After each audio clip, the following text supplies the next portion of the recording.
Hi Skin Games, Tyler Card here, checking in for week 2 of the compromised barrier category. When I first met my client, her skin was extremely inflamed. It was red and warm to the touch, highly reactive, and her barrier was just visibly compromised, and even using gentle products caused sensitivity. About 8 weeks before this case study is when I met this client, and I actually got her on a custom skincare regimen to use at home to prepare her barrier for these treatments, and the improvements since then have been remarkable.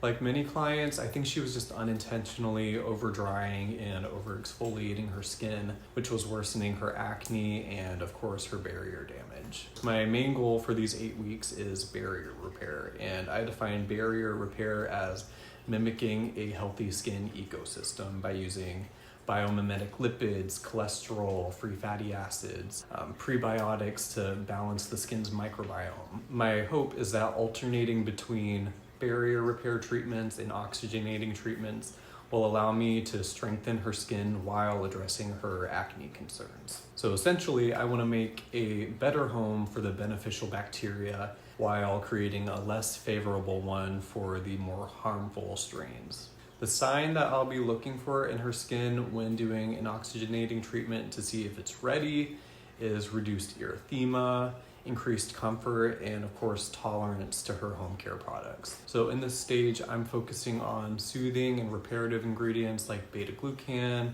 panthenol, and prebiotics to calm inflammation, promote healing, and restore communication between cells. Most importantly, she's been incredibly consistent and optimistic, and that consistency is the biggest factor in achieving lasting barrier health. I'll see you next week where I'll be doing a barrier-focused treatment demonstration.